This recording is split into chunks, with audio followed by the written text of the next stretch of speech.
Hi, welcome to Pod of Mercy. I am your host, Longhair Linda, and today's very special guest co-host is My name's Caveman.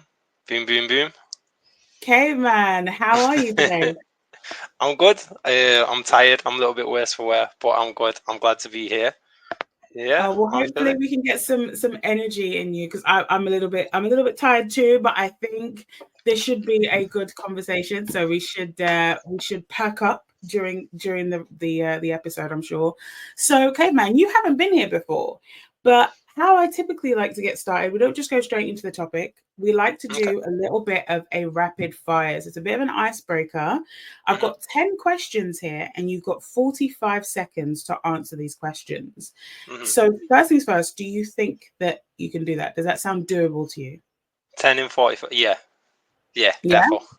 Okay, cool. I like it. I like the confidence. So if you do answer all 10 questions in 45 seconds, then you win. And if you hmm don't, then I win. Sound Okay. good? And we have to cut off the call then. No. I mean, there's no prize or anything. I don't get There's no like like, fast food the first stage. Okay. right. Yeah, that's it. Okay, so I'm just going to get my timer together and then we are going to get started. So the timer starts as soon as I say go and then ask the first question. Okay, Okay. so I'm not going to catch you off guard or anything. I'm going to keep this nice and fair. All right. So you Let's ready? do it. Yeah, I'm ready. And go. Beach holiday or city break? Beach. Favorite cereal? Weetabix. What's your favorite rainy day activity? Bath. Favorite board game? Chess. Find your dream job or win the lottery? Hey, win the lottery. Are you more of an introvert or an extrovert? Introvert. What's your best feature? Um, my kindness. Cookies or cupcakes? Cookies. If you were to write a book, what would it be about? Scumbags. One thing you regret spending money on? Taxi. You've 6 seconds left to go. That was amazing. Pew! You made that look so easy. Okay, hold on. First things first. Why would you write a book about scumbags? Like, I'll. Have you ever like train spotting or anything like that?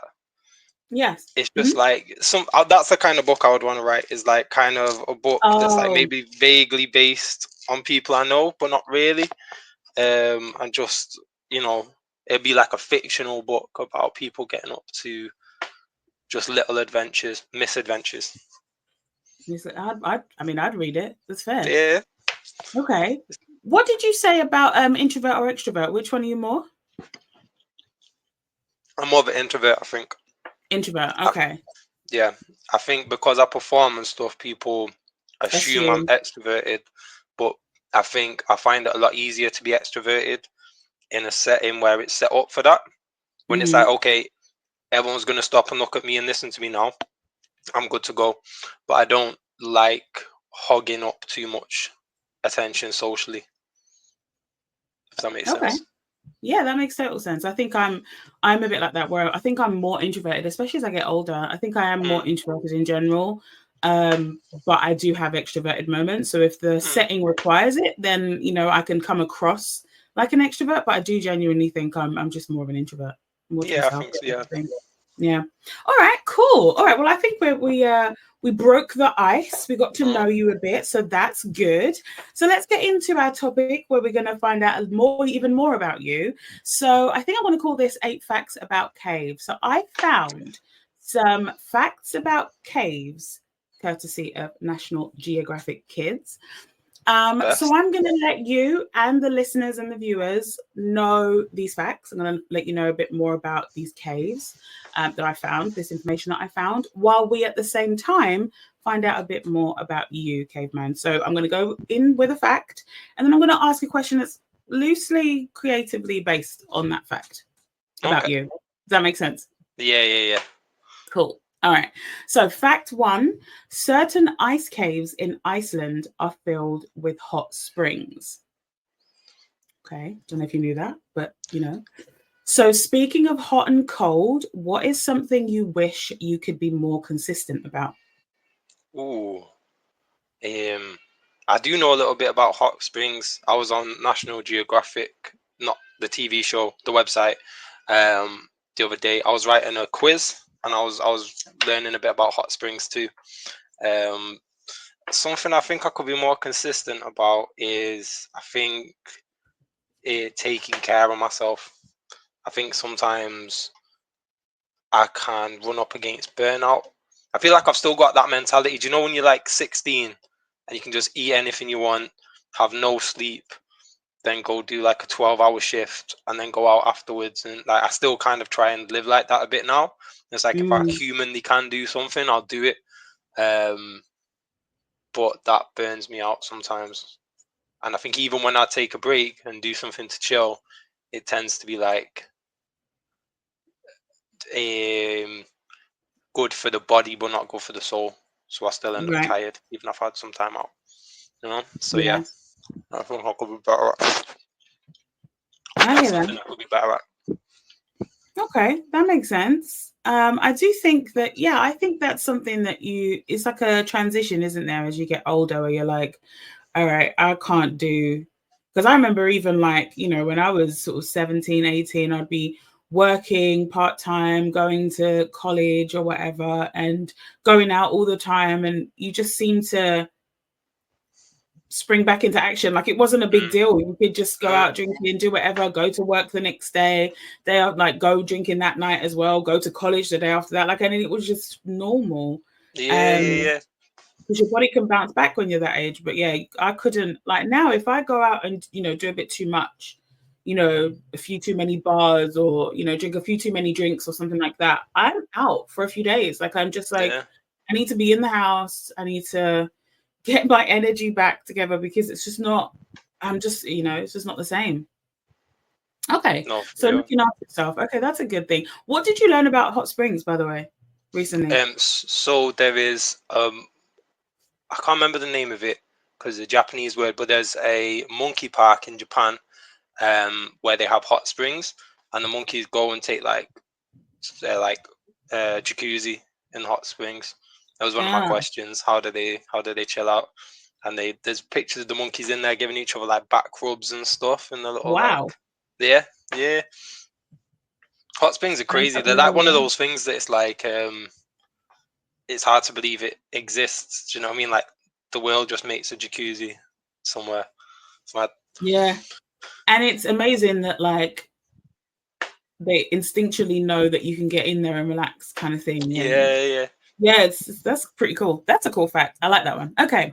So the second fact is 1,000-year-old popcorn was found in a cave in Utah, United States. So what's your favorite snack when watching a movie? Well, it's not popcorn. I like Butterkiss, the toffee one. I feel popcorn's great for the first like few minutes. Do you know what Mm, I mean? Like, I always start eating one, and then somehow that transfers into like handfuls, and then about halfway through that big old box of popcorn, you just start to just be like, "This is horrible. Why am I doing like?" I kind of hate myself. Not myself. I hate the popcorn. I like to eat a full meal when I watch a film now. oh, Sunday roast and like a full-on plate of food and watch a film. Yeah. okay. So what do you do then when you're going to the cinema? Do you go to one of those places with dine in, or? I have done that. They're all right, but I've rolled in with meal deals and stuff into the cinema many a time. Okay. Mm. All right. My boy Fair. used to take like boxes of chicken to the cinema, and I was like, "Yo, that's That's too too brave." far. That's Like, way too far. like, Because also that's like that's a strong smell in the cinema. yeah, yeah, that's like wafting out throughout the Yeah, cinema.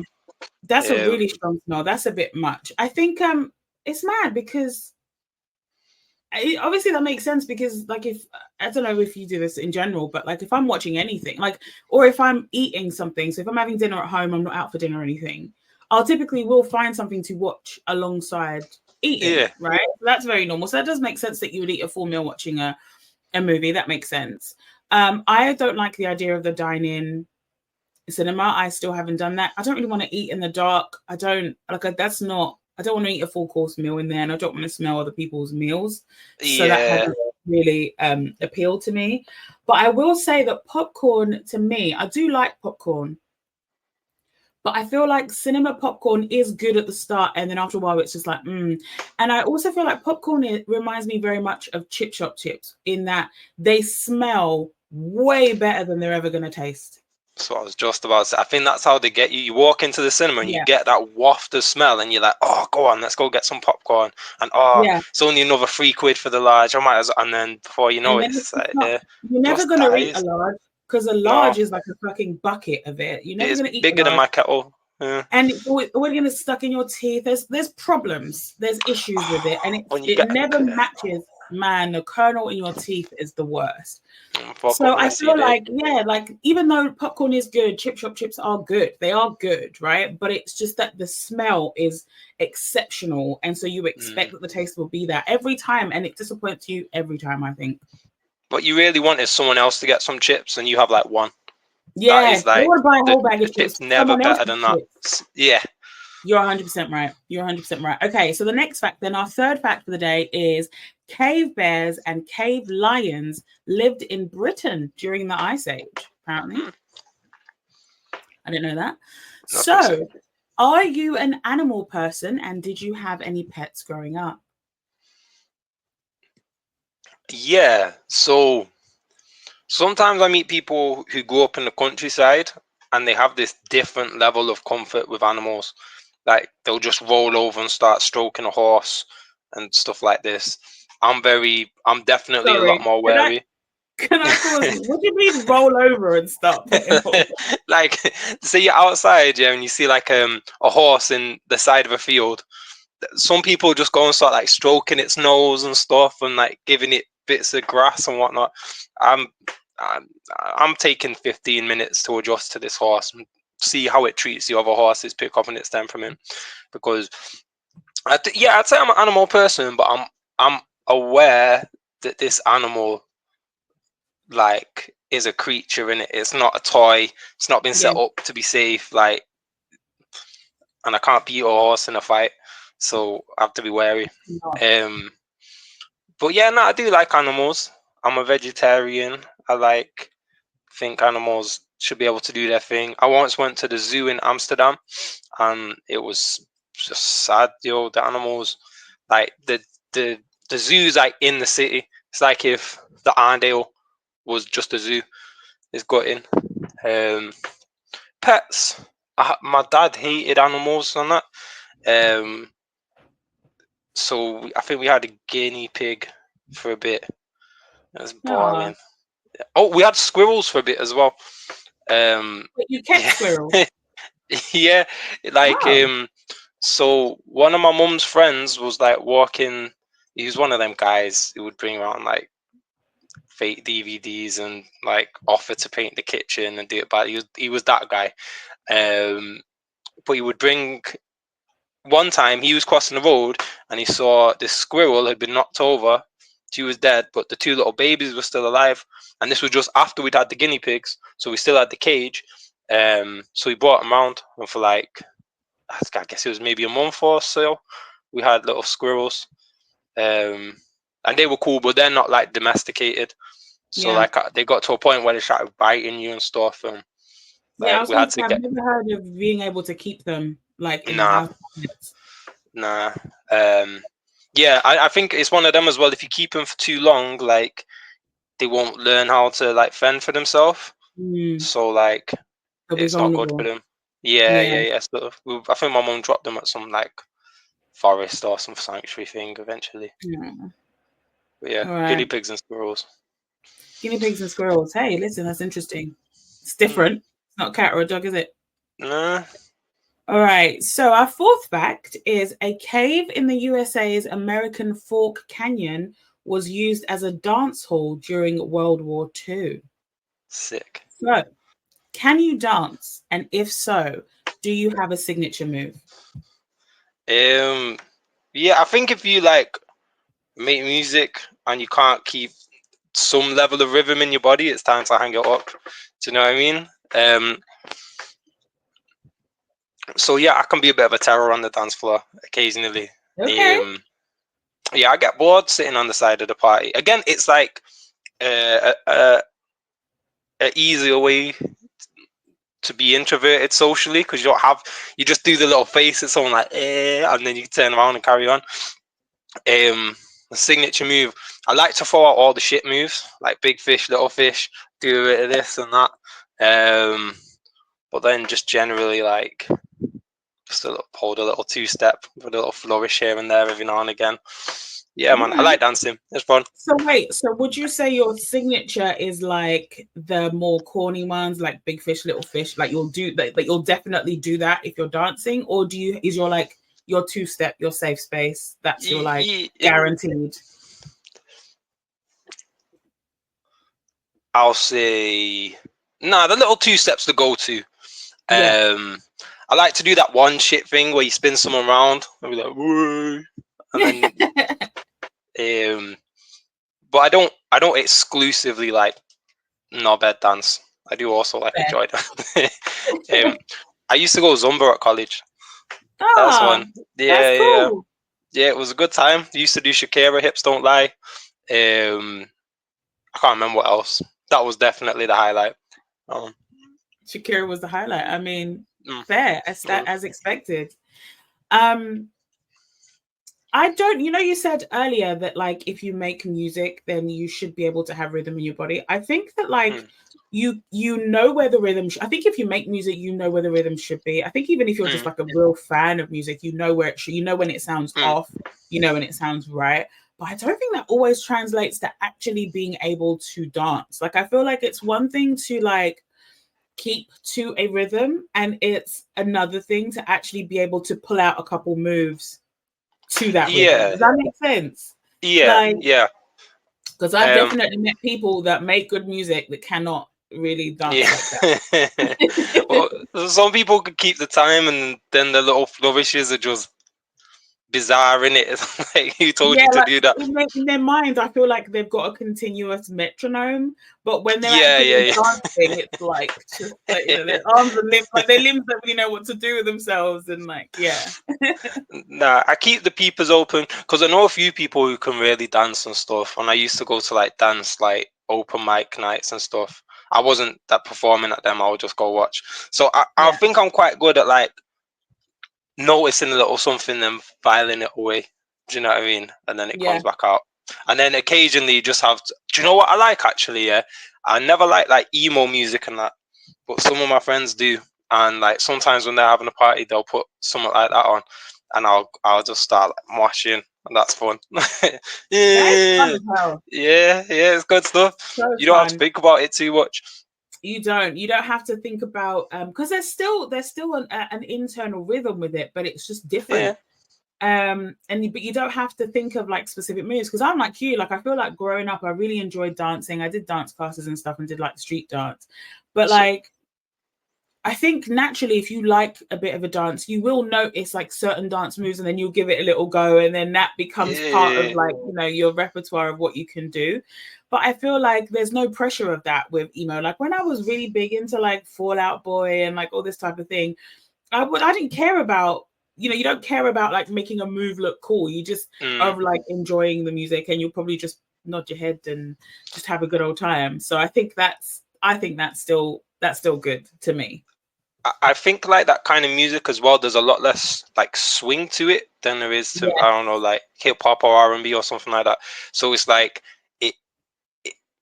it's a lot easier to stay on time and stay in rhythm, and even if you're not, you'll probably just land back into it pretty soon afterwards, because it's more like so yeah, I think also there's a thing about like whether you can dance. I think everyone can dance. I think people can obviously like dance in a way that looks kind of funny, but really I think everyone can in some way like hear music and respond to it. I don't think it, obviously it's funny when people can't dance, but I also think it's not nice to laugh at people when they can't dance, because it's quite a vulnerable thing in it to let yourself go and that, and I think it's a nice thing people do. If I know you personally, I will make fun of it just because it's Well, funny, yeah. right? But like, I wouldn't be like, oh, look at those people obviously having a good time, but just not being able to do the same dance moves as me, so I'm gonna make fun of them. Man, that's weird. I feel like if it's good music, people are gonna move around. If you're having a good time, genuinely, you can make anything look good. Like if you're happy and you're enjoying it and it's pure joy everywhere, I think that is gonna supersede any. It's gonna overtake any, like, you know, particular move you can do. Like, Yeah. okay, you can't do the latest fucking West Coast fucking shuffle or whatever. Like, it's fine. Like, you're still having a good time listening to Kendrick. You don't have to dance like the people Yeah. in LA to enjoy that style of music and have a good time and just participate in it. So I'm with you on that. I'm not gonna make fun of people I don't know or whatever. If I know you and you do something silly, I will Well, that's absolutely make totally fun of you. different, isn't That's interest, it? that's in love, you know, it's not to actually be mean. All right, so our fifth fact is that caves can be formed by earthquakes. Now, this one's a little bit of a stretch. So when you think about earthquakes, yeah, we're thinking about underground, I want to say tectonic plates shifting, right? Yeah, that's what makes it So happen. speaking of shifting, see what I did there? If you had the opportunity to redesign or shift society, what would you change? Okay, I was thinking about something about this. So obviously, there's a lot of things that I would change if I had complete control. But I've thought of a few simple solutions, right? So one of them is, I think the world would be better if there was a cap to how much money you could have. If like 1 billion, say, was the max anyone could possibly have in their bank account, and then after that, once you've got your billion, if you want to sell your TV for £100, you can give away your TV, but you can't get the £100. It just stops. Because I think the more the like wealth disparity there is in the world, the harder it becomes then for the richest people, so the powerfulest people, to kind of have any empathy for working class or even middle class people.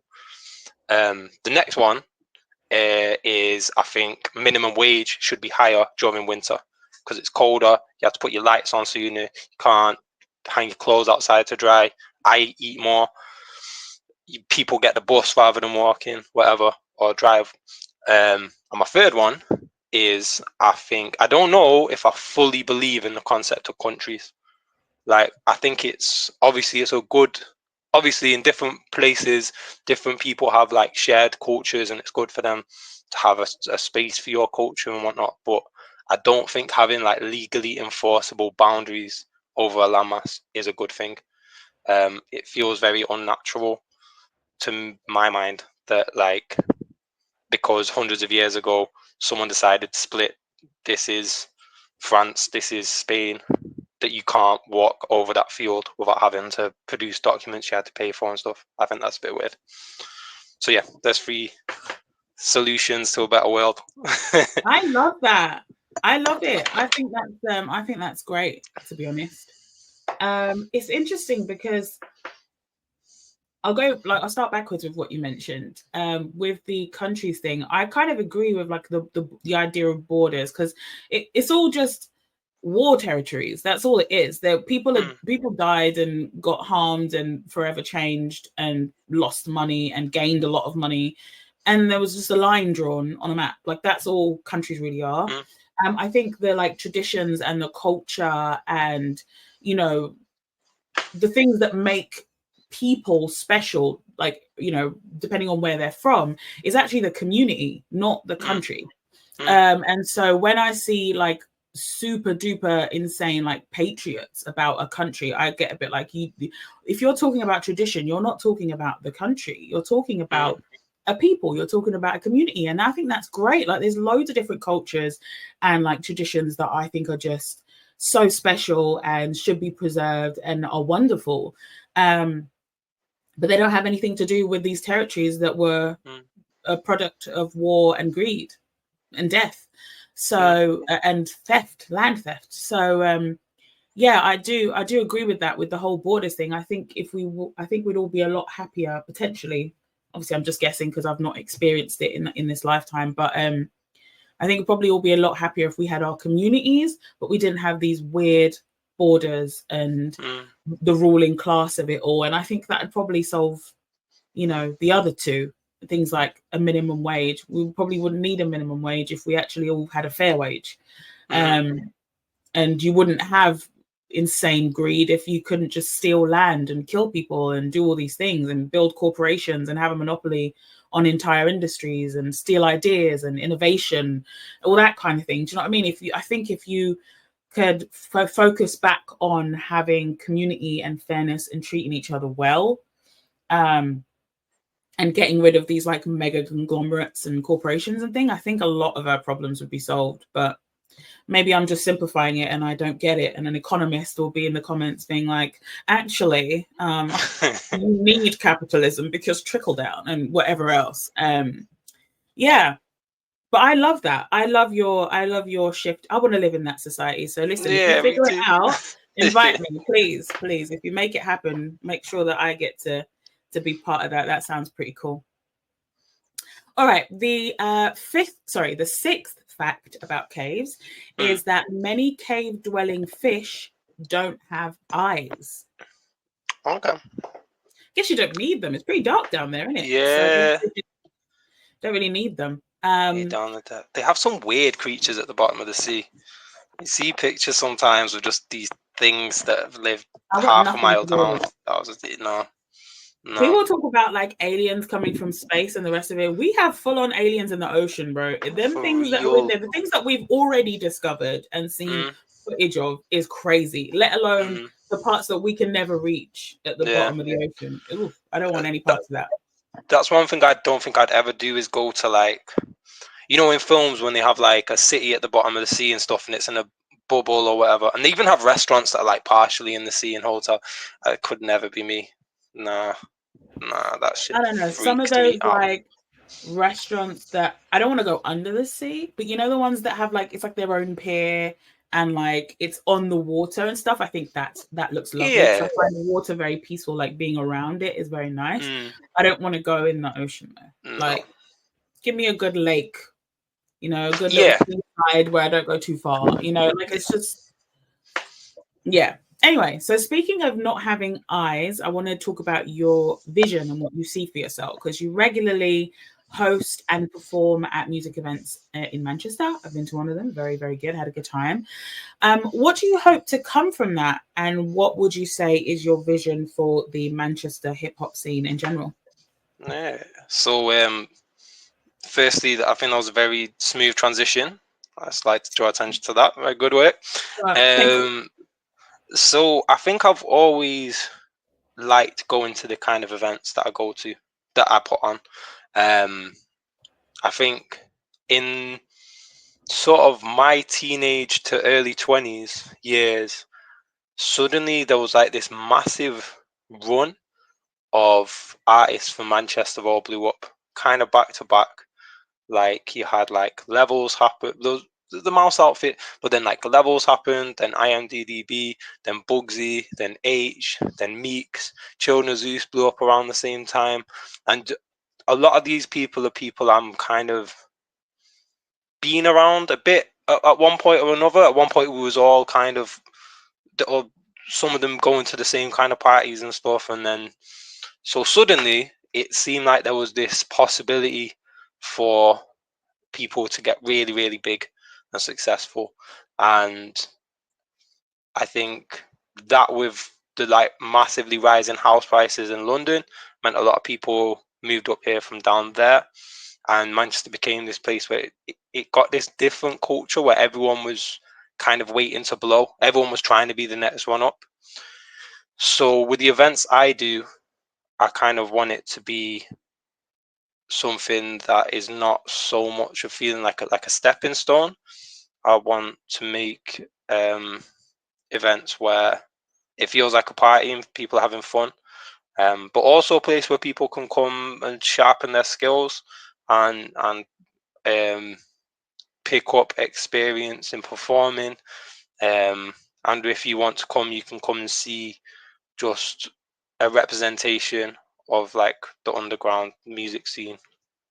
I really like I say, I've always really appreciated them kind of events and people who, when I was younger, gave me a space to go and perform and kind of, yeah, I think live performance is really important, and it means a lot. There's still times when I'll be out and someone will roll up on me and like drunkenly put on a Caveman, you put me on my first show, you know, and this guy did this, and it was like it's like I do get a little buzz sometimes off doing little things that help other people.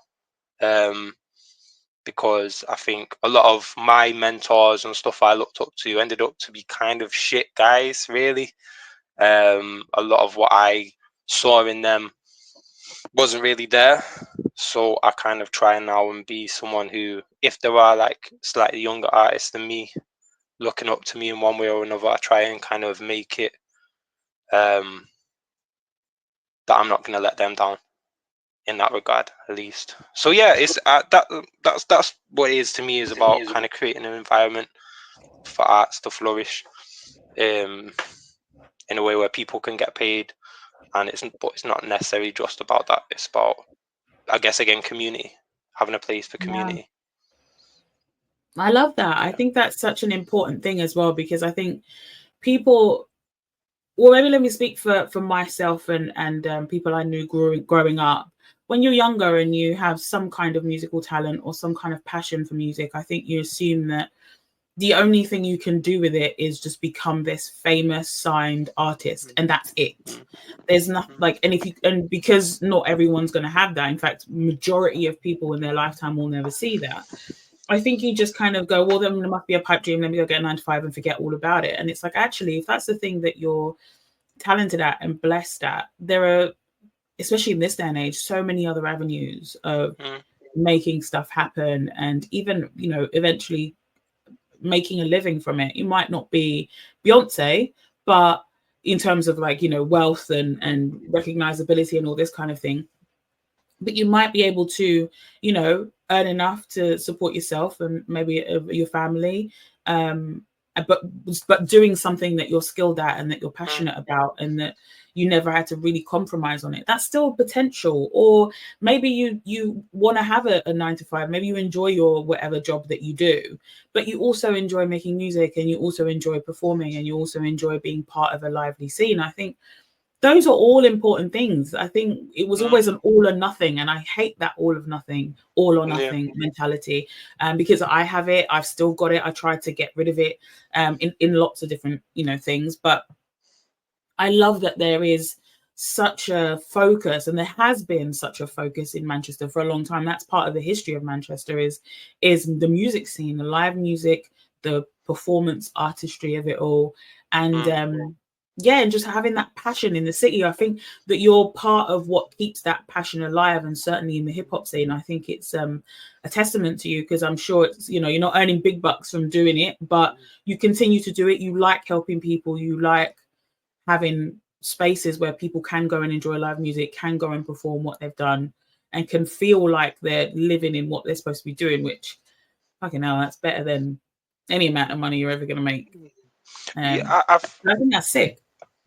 I think there's definitely a big thing of that, of like feeling like you're meant to grow out of these things or whatever.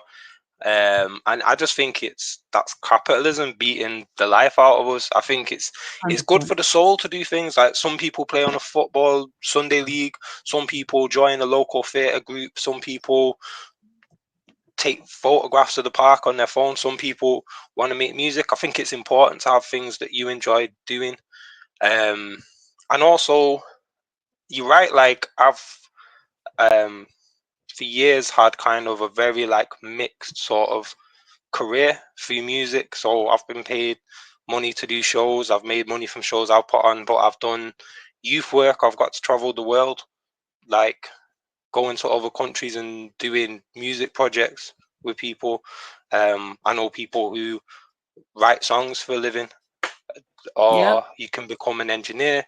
There's so many different sort of avenues within music, and there is like a middle to working class lifestyle you can have as a musician that I think people Mhm. don't necessarily get shown about, because there's not a clear path to it in the way that there is that if you know you go to university and get a degree to become a doctor, you can then become a doctor. Like, it is a lot more of a balancing act, but there's like there's a lot of viable ways to be a musician for your job and not have to make it be about just making the most streams and being Taylor Swift. Yeah. But yeah, like I say, I think even if it's not your job, I think I think you owe it to yourself to have something that you enjoy. I think everyone should have a passion. I spoke to a Always. guy I know recently. He's just set up like this music charity in Wales, and when I spoke to him about it, he was so excited about the stuff that they were doing and that they had funding for and they were gonna do. It was like watching him made me feel good. And I was like, yo, like, everyone should be able to get this excited about something, whatever it is in your life. Like, I know it's easier said than done, but I think on one level or another, you have to have something you're passionate about. And for me, I guess it's And sometimes creativity. it might not be immediately obvious. You might not, have this thing where you love it from Yeah, as a child. But the good yeah, thing is that you can go out and just try different things. Just do yeah, something at the weekend and the evenings. Just try lots of different things. You might find yeah, something that's suddenly you're either very good at and passionate about, or you're just super passionate about and you're not good at all, but you just love it and you want to be yeah, involved in it.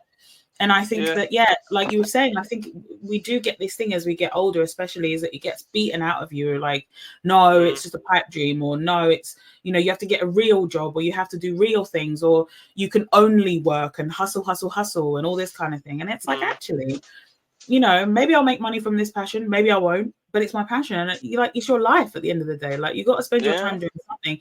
And let me tell you, mental health professionals will tell you that if you are spending your entire time not doing anything that you enjoy, you're probably depressed. yeah, You're probably yeah, depressed. And so why opt into that if you don't have to be, right? Yeah, I feel like society, especially now, does a really good job of making us all feel like we just have to work, work, work, work, work, hustle, hustle, hustle, hustle, and forget about your passions. It's not going to work. Just, yeah, be on the treadmill or what's it called, the rat race or whatever, and yeah, constantly keep going, the hamster wheel, and just keep going and keep going. And it's like, actually, no, none of that is actually important. yeah. Okay, cool. All right. So the seventh fact, so this is the penultimate one. Ancient cave paintings in Australia show a bird that was 3 times the height of an emu. Well, So we were just talking about hobbies outside of making music and battling. What hobbies or skills do you have? skills. Do I have any cool skills? I can juggle a bit. I can cook a I'm bit. so jealous. Yeah. There was like 3 weeks. No, it was probably like 2 weeks when I was like 16 that I was juggling. I was just smashing oranges every day. And then one particular morning, I just woke up and it just clicked, and I could do it from then. Still can do it a bit. Hobbies. I like being outdoors. I like cycling, I hiking. I like caveman-esque shit. Like, I like to make fires. I definitely get off a buzz off making a fire. Um, Other than that, do you know, I like the sauna. You'll often find me in the sauna. Oh, Yeah, yeah. I was in Budapest once. We was doing this project in Budapest, and where we were staying had a sauna, but no one seemed to know about it. So, or maybe just no one wanted to be in a sauna with me. I don't know.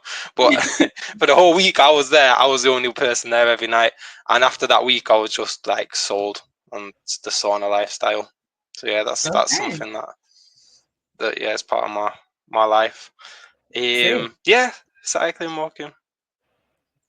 just being active. You're just an active guy. You're just out and about.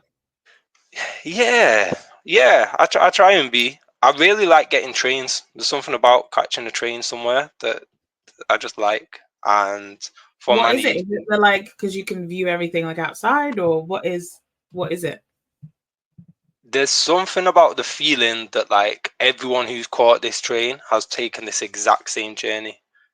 Obviously, on a road, you might swerve out and go left as you're overtaking this person here. You might stop at that petrol station or whatever. But like the train is just like there's just this one path that everyone's used, and I like being in train stations. It makes me feel like there's a lot of possibility in the world. For that moment, I'm in the train station.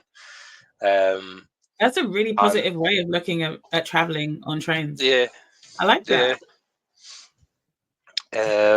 And then yeah, obviously from Manchester you can get out to the hills pretty quickly. So like Mm. within that half an hour to an hour, depending which way you're going. Um, so it's nice on trips. Me and my friends used to go like wild camping sometimes. One of us in particular, so his dad was in the army, and I think he learnt like mad military tactics from his dad. So we used to always want to go out and we'd go camping. There was times we camped in the snow. There's one time I remember we woke up and there was like a farmer on like a 4x4 with a shotgun coming over to us. It was like, okay, we're going to be really, really friendly to this guy this morning Yeah. because if not, it's not going to be a good day. Yeah, just little adventures. I do like being outside. Okay. All right. Well, our eighth and final cave fact. Some doctors in the 1800s thought cave air could cure illnesses. Hmm. So, caveman, what's a weird or your go-to remedy to make yourself feel better when you're ill? Um, Constantly drinking. Like if I'm poorly, I'm gonna have like 2 Lucozades and the Lemsips and tea and water, just like constantly just battering it. That's good. Um, Really hot food, try and sweat it out. I like steaming. What, as You in ever steam? spicy, right? Yeah. A lot of chili in my food when I'm poorly and just try and just make it force it all out. I like steaming, where you get like a bowl of boiling hot water and you put like a towel over your head and that, and Mm-hmm. just I'm just trying to get it out. Basically, is Yep. by hook or by crook, get the demon out and feel better. You know what? Those are all of mine as well. Literally, it's like super spicy food, staying extremely hydrated. I won't go for the Lucozades, don't like Lucozade, but lots of like mm, teas, like herbal teas, mhm. Lemsip drinks, like the sachets, loads of Yeah, water if yeah, I yeah, can. Yeah, drinking loads. I like a good steam as well. I put a little bit of Vicks Vapor Rub in the water, and then you yeah. got That's to a keep good your eyes shout. closed though, because it will burn your Yeah, eyes. So yeah, keep your eyes closed in the steam. But yeah, those are good. Those are the ones that will fix your cold for real. The only thing I'd probably add is like more vitamin C, but you're probably getting that from the chilies anyway. So yeah. but yeah, I would normally do like the effervescent vitamin C's, stick Yeah. them I've in got had some one this water, drink morning. that. Yeah, Yeah. yeah, yeah. Okay. I don't. For some reason, I try and avoid painkillers if I can. I know that there's Yeah. paracetamol in them sips, but I try and avoid it. I try and do something that will get my body feeling good rather than numb out the fact that I don't feel good. Yeah, I agree with that. I think sometimes things, and this is outside of just like colds and stuff, sometimes there are certain things that you would take some kind of medicine for, that it's actually your body saying, hey, you could use more of this. So like if I Mm, have a headache, for example, I start to think first, okay, how much water have I drank today? Have I drank enough water? Have mm, I, do you know what I mean? Have yeah, I rested enough? Like instead of thinking, oh, I need to take the paracetamol because I got a headache, the first thing I yeah, think is, okay, what's this warning about, kind of thing. mm, Now sometimes you will just get a headache and sometimes you will just need to take paracetamol, fine. mm, But I try and do the things that will help first. So I'll make sure that I'm mm, hydrated, rested. And if that still doesn't work, then I'll go in with some painkillers. And it's the same when I have a cold. Like my mum used to mm, always make me hot water, lemon, and ginger. mm, And that, that gets in there and it helps over time. Now, if I'm trying to rush it and I'm trying to get rid of it quickly and all the vitamins aren't helping in the first couple of days, then I will definitely reach for a Lemsip sachets, because I'm like you, I try and avoid the medicine, but mm. sometimes you need it, and Yeah, take it. yeah. But No, I'm not like against medicine or anything like that. yeah, I think same. obviously like medicine's really useful in certain situations. But yeah, I think that's a real thing with like your body will be telling you to do something. That's meant to be what pregnancy cravings are.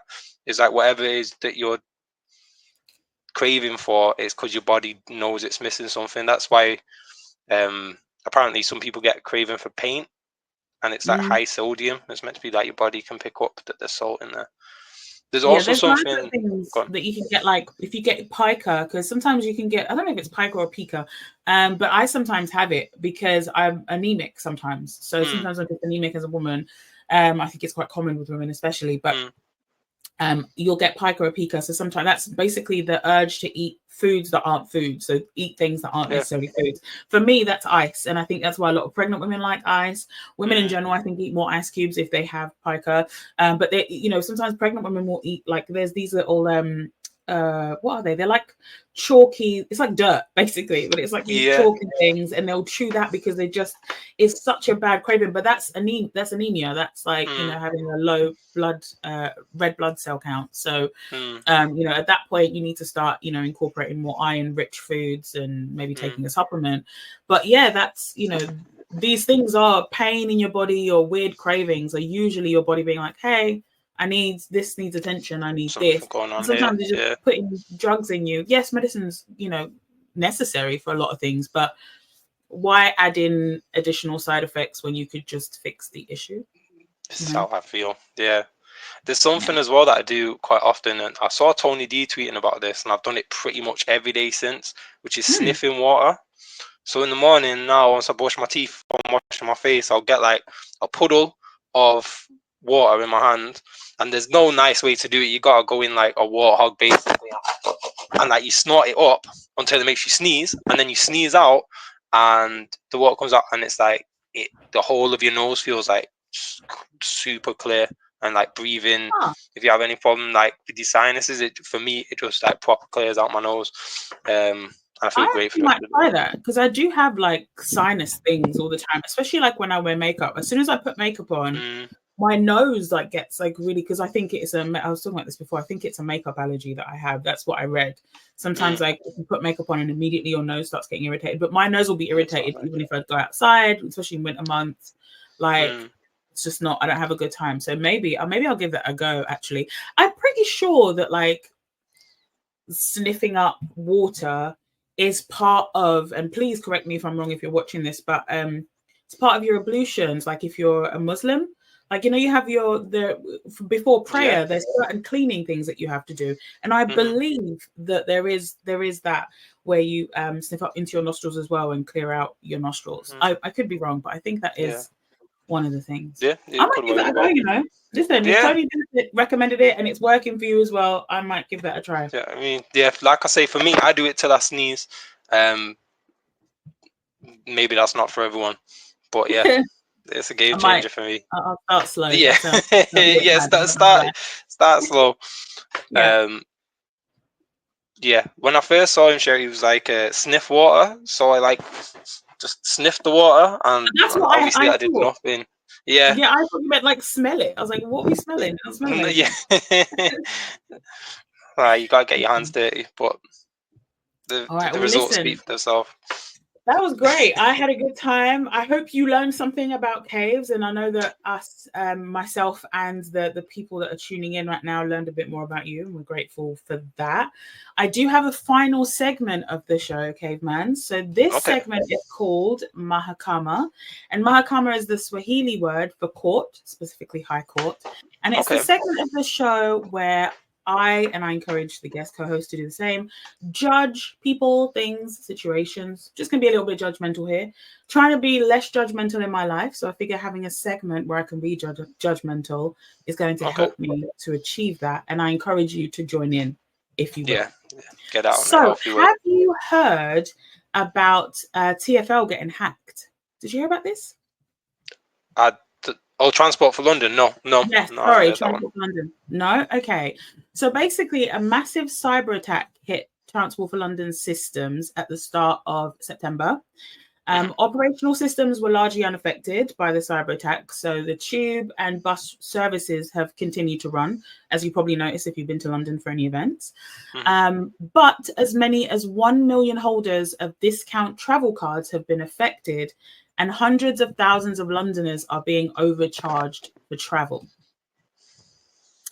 So TfL apparently sought to portray its response as well managed, but an investigation by London Centric in October revealed that TfL was targeted by an additional wave of previously unreported attempted cyber attacks afterwards. There was no indication that police were seeking any suspects other than the 17-year-old that was arrested in Warsaw about 4 days after the attack. Cybersecurity experts claimed that TfL's software may not have been up to scratch, with some public-facing systems coded to be compatible with long-defunct browsers such as Internet Explorer 6. I haven't even heard Internet Explorer in years. Sadiq Khan's office, the Mayor of London, and the Greater London Authority outsourced their IT services to TfL this summer. So that means that they were also badly impacted by the cyber attack. People, so like teenagers, like young people, are entitled to free travel. They get like free travel credits on their cards. They're being obviously charged, and they're being asked to keep a record of their journeys and then reclaim the cost from TfL. Not been given a date yet, though. It's some unknown later date, but they're being told, yeah, just keep a record of it. Apparently, small businesses have been left out of pocket due to late payment of invoices. Subscribers to Santander Cycles have been left with hundreds of pounds in wrongly applied fines, with no ability to access refunds or use their accounts for the service. And there's basically an expectation among TfL staff that millions of pounds of overcharged fares may never be reclaimed by passengers. So to be clear, this affects anyone with a special discount card, as well as anyone that just pays contactless for travel on their card or phone, like me when I visit, and probably you as well. And TfL have just been urging people over the last like 3 or 4 months to be like, oh, just make a note of it and keep receipts of travel. And then, you know, we'll refund you at some point.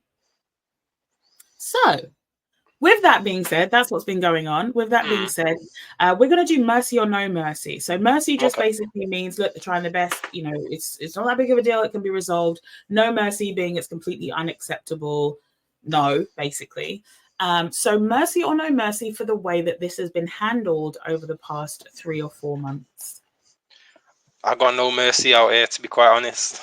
I think if they've had previous attempts to like hack it and they've not like changed stuff up, then I think that makes me feel like the blame lies on them. I think that's kind of your responsibility, especially if you're like providing like a public service, and especially for people who are paying more to get like this discount thing. Then like it's fully on you. And I think asking people to keep a count of their journeys and stuff, especially if there's no end date in sight, that's just super unrealistic. Yeah, that's bollocks, really.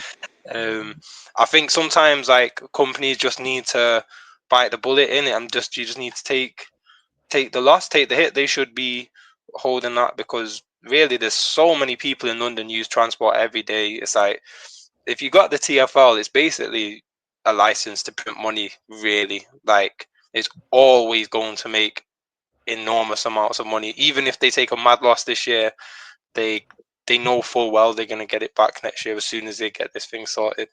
And I think it's an ongoing thing, innit? It's like these companies, they cut corners and they do stupid stuff, like they still run off a defunct browser, and it can have real life consequences. Now, I think wasting people's time and money is bad enough, but there's been other cases where, you know, these things get a lot worse, where people die, people lose their homes. You know, it's just like just incompetence, really, that I think no one ever really has to pay for, other than like the people who have least to pay within the whole situation. It's always us, isn't it? Yeah. It's always us in society. We always end up having to pay for this shit. Yeah, so, I agree with you. No mercy. I agree with you. I'm going with no mercy as well for how they've handled this. Look, some people might argue that they don't want to panic people too much. They don't want to keep talking about the attempted ones that they've had, and they're doing their best to kind of put these together, and they're telling people to keep records of these things. But ultimately, how long are people meant to keep records of these things? And then on top of that, oysters expire. So if you've got a discounted oyster and your old oyster is expired, you can't access that account anymore to even see which journeys. So you have to make a physical record yourself. And even if that's not enough of a headache, keeping a physical record of how much you're being overcharged, if you are a young person, you know, we're young working class, you're a pensioner, you don't have money to just be like being overcharged and then claim it back later. Like, For what months, is yeah. this? This isn't a 100%. loan, an interest-free loan that we're giving to the TFL. This is insane. At the end of the day, TFL already gets public money, and then on top of that, they get private money through fares from us using these services. You're making too much money to, you know, still be saying that, hey, we don't really have the money to sort this out, or hey, we're still going to be using Internet Explorer 6 for public facing things. This actually, it's embarrassing, because we know that hackers do attack public services. They attacked the NHS before years ago. You know, you have to update your systems. Where is this money going? Where's this money going? It's not going to the staff, because they were striking for a long time. Because they're like, hey, pay us. It's not going to the staff. It's not going on these trains. Like, yeah, okay, some of them are cool. The Queen Elizabeth line is cool, but like, that's not where all of this. You're making way too much money for this money to just be disappearing. Where is it going? If you're using Internet Explorer 6, man's not even using Google Chrome. Are you like, what is going on? Not even a Firefox. What is going on? So yeah, I have no mercy for these people. I think it's all a scam. I think there should be more investigations into what the hell has been going on in the back end of TFL. There won't be, because, you know, the ruling class is the ruling class. But I certainly hope that there's going to be a massive lawsuit. I hope there's a class action suit, because these are some of the poorest in our society. They need that money. Okay, fine, they'll get a refund at some point in the future. That doesn't matter if they need the money now. They need the money now. To buy a loaf of bread. Winter, they need the money for this, you know, fuel that's gone up. They need the money to travel and commute to places for work. Like, they need the money for food. Grocery is crazy. They don't have the money just lying around. If you've got a discounted card, you don't have money lying around to just be overcharged by the TFL. But, you know, maybe some point in the future you can get that money back. What? And that's the thing. They just leave it to time out. It's like, oh, we're gonna sort it, and then like 3 years down the line, you've moved house. That Oyster card that you did have that expired in 2024 is in a drawer in a house that is now in a skip. Do you know what I mean? And it's just, there's never any accountability for them kind of things. There's never any accountability. But let me tell you something. You, as a person, as an individual, are always accountable for the smallest things. But these entities never are, and that drives me insane. So absolutely no mercy from me. I also want to find out from you, finally, mercy or no mercy for the teenaged alleged hacker and anyone else potentially involved in the hacking of it all. What's your thought? Listen, sometimes you got to fight the power. And I mean, I don't know for what purposes they was hacking, but I will say, if you're 17 and you've got the skills to hack into like a system like that, then there's probably some great stuff you could be doing in the world. And so I'm gonna have some mercy for them. Obviously, if they've hacked into the NHS and started turning off life support machines, that's mad. But something like this, I've got a little bit of mercy for them. I feel like you're obviously still young. I'd imagine that obviously the stereotype is probably someone who, you know, they're in their bedroom a lot. Maybe they only talk to people on the internet, so you're at a high potential maybe for getting like radicalized and getting talked into doing things. Well, it sounds like to me, if they're 17 and maybe they're the bit of the fall guy as well, if that's the one person who's been arrested, I feel like that kid could be doing something sick with them technological skills. So yeah, I've got a bit of mercy for them on this one. What about you? Do you not agree? No, I don't. Here's why. I don't know if this 17-year-old did it. So let me preface it with that like, I'm not saying this about this particular 17-year-old. We don't know if he actually did it. We don't know what's going on there, right? But I'm talking about whoever is actually responsible for the hack. I think you man are waste man. I'm so sorry. There's so much you could be doing. There is so much you could be doing with that skill. That's the reason why I'm giving no mercy. So I find it interesting that's the reason you're giving them a little bit of mercy, because there are different ways that you can attack the system that that aren't impacting. This impacts poor people. Let's keep it above. This impacts the most people impacted by this are working class and working poor people, right? this is for entertainment purposes, and I don't want any letter agencies or governmental bodies coming at me as if I'm being serious. This is for entertainment purposes, allegedly, hypothetically. Allegedly. You remember, like Mr. Robot, like the man, banks, bruv.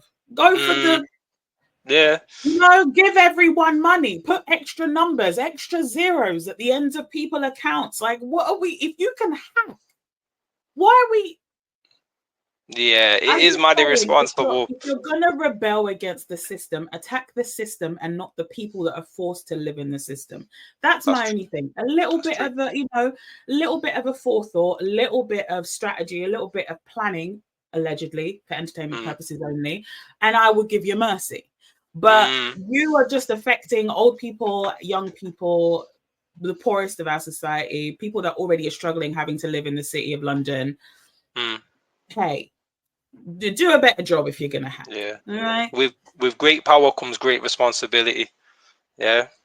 Use your time wisely. Use that skill wisely, because let's not forget that is a skill. Use it wisely. Don't get caught. Use it wisely. Allegedly, hypothetically, for entertainment purposes. Okay, so Caveman, that is the end of the show. Thank you so much for joining me today. Is there anything that you would like to promote or let the people know about? Yeah, so we got a new music video dropping, myself and Black Ice. We've been working on a project. We put out a project called Rough Junction earlier this year. We've got part 2 of that coming out probably starting next year. We've got a live show on Thursday the 5th of December at Stage and Radio in Manchester. So that's going to be sick. That's going to be the last one we're going to do this year. And Caveman vs. Gas Buff is out now on Premier Battles, and me versus Keem is going to be dropping on Pen Game sometime in, I guess, the next 2 months. I love that. I love that. Okay, awesome. Yeah, guys, if you're watching or if you're listening, please do support Caveman if you can, however you can. I will put like things like your social links and stuff in the description of this, so please go follow him, find out what he's up to. If you like this episode, please do share it with a friend. Go back and watch or listen to previous episodes. If you're listening, make sure that you give me 5 stars on Spotify and iTunes, please. And if you're watching, engage with this video, like it, comment, do something, subscribe to the channel. Help me out if you're having a good time over here. Other than that, I will see you next week. Bye.